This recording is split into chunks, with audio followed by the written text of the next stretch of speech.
خیر ځوانه څنګه چل دی څنګه چل دی خیر په خیر نور څنګه چل دی خیر څنګه شکر دی یاره کاکا یاره کاکا خو طبیعت شکر دی خیر نور خبرې خو بیا کو بور ته شوی دی خو یاره جی بور خو نه شوی څنګه نه دی وبشي نو دا خو تاسو اره پیره وای چې وبشي او وبشي بیا هم سړی په پته نه کوي بورونه ماتو شي دا سم کو کنه ګوره کم سړی نه مولي کوم داغه پیله بور دی بیغه مشه جی بور سړی سره بور برته دا پیله کیږي سړی سره صحیح ده جی څو کسان یې کور یاره جی مونږ پینځیو پینځه بور دي شو پینځه بور ولګه پینځه بیغه مشو مې کړ جی کاکا ته ویا پینځه بور دي شو صحیح ده جی خدا پینځه کسان برازي ان شاء الله صحیح ده جی ولی نور خو دا پته ده او جی دا پینځه کسان وای پینځه خلک هم راولي بالکل درځو به یاران دوستانو ته به مې وای بم درځو ان شاء الله بس دا شی دی ټول کنه صحیح ده کاکا ته دوا سلام وای ان شاء الله خدا کار خامخا بیغه مشه بورونه ماتو شي خیر جی اوس کوي بس کو صحیح جی چې کله بور مونږ شروع کو بس دا کار خامخا کوي مونږ کار دا چې بم کو بور مونږ ته ډېر تکلیف دی نه بس وبشي صحیح یوم بیا ته دې کول بیغه په مخامخه السلام علیکم ورور ټیک ټاک خیر شکر دی وای خیر دی ټیک ټاک بس تا ته پته ورور شوټونه روان دي او ټون د خپل ولاړې ما نو استاوټ زما دې نو ټما ترا کې هم کو ورور هم تا ته به درکاو ډیر خوشاټاری به ترازی ورج دوکان شي او ټما ترا کې غم کو او چې تاسو کاری متابعدار اون په اون به تاسفامر لګوم اره بوټ کې به تاسفامر لګوم او نور چې څه خدمت نه ما ته وای تابعدار ما بس غم کو چې ته مونږ ته ونه کې تاسفامر لګې کنه زمون غون روټونه استادي ډیر مهرباني ورور استاری الله عزت کی ورج دوکان سره نه کوي ان شاء الله السلام علیکم دا دې سره اوست دي دا دومره لګو واړه یاره جی هغه غټ کا سان چې کم دی خو د جلسې 100 روپے خو دا واړه چې کم دی په 200 روپے راغوستي چپ چپ السلام علیکم زما مشرانو کشرانو څنګه چې تاسو ته پته شي وټونه را روان دي او دغه وټونو کې مونږه میسا غشته ده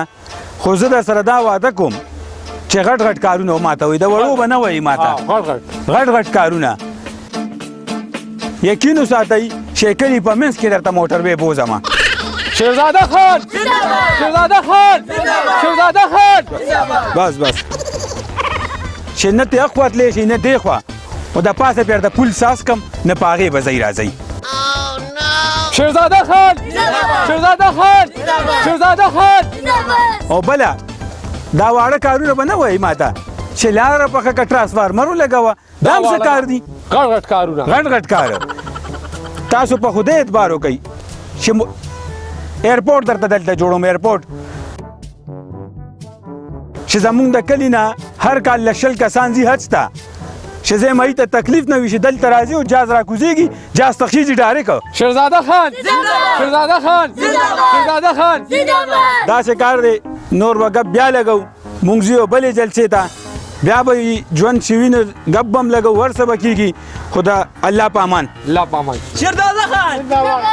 السلام علیکم زما د کلی درنو مشرانو او کشرانو کې ان شاء الله تاسو ماته وټ راکو او زه مو کامیاب کما تاسو سره دا زما وعده را چې تاسو به هر غلې به په حق ما داس یو کوسه ما نه پاتې نشي چې به کچوي او باقي خبره د تاسفامر شو دومره تاسفامر به تول کومه چې تاسو تکړه شئ دزوي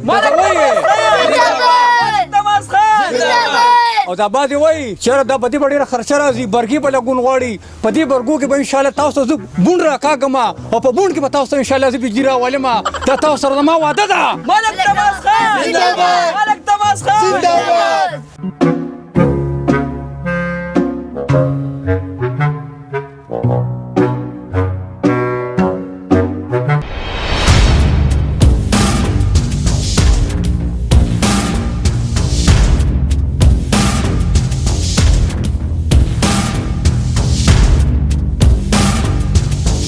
لکه اورېدلې مې چې په کلي کې رپورټ جوړې خلکو ته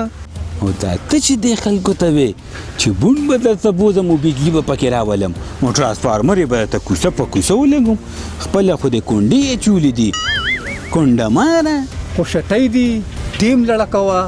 او زه هم لړه کومه خو خیال کوه څوک دنه خبر نشي چې بیا به د خلکو اعتبار پاسي اوس یو خبره کومه د شکل نه دی ور د سیاستدان پرسنالټي نه ده د شکل نه په ایمان سم غټ شیطان ښکاري داسې شیطانی چهرې خو د سیاست ګټي که نه او که کله پاس شومه یو والله که 1 روپۍ به نه څوک په جیب کې واچوي. نو بس صحیح ده بالکل. زه به په دې لاړ شم او زه په دې لاړ شم. سړو سو قبل وا دا منافقت وا دلته خپلو کې څنګه مو مینه شروع کړې ولته په سټیډیو بل پسې کنځل کوئ یارو دا ستاسو کې مینه ده دې خراشه یارو کې دا سیاست دی یو ورځ وي تېره شي نه موږ ځان ته څه ته کار وګورو او تا ته هم وایم چې خپل وروڼو سره هم ګپ شپ لګو خپل ملګرو سره په دې څوک جګړې نه کوي چا سره ته پوه شوې که نه پوه شوې. سیاست دی یو ورځ د تېره به شي موږ ته وکړه موږ خپلو کې یو نو بیا دا خلک ولې جنګ جګړې کوي ټول یو خلک یو واچوه پنجه واچوه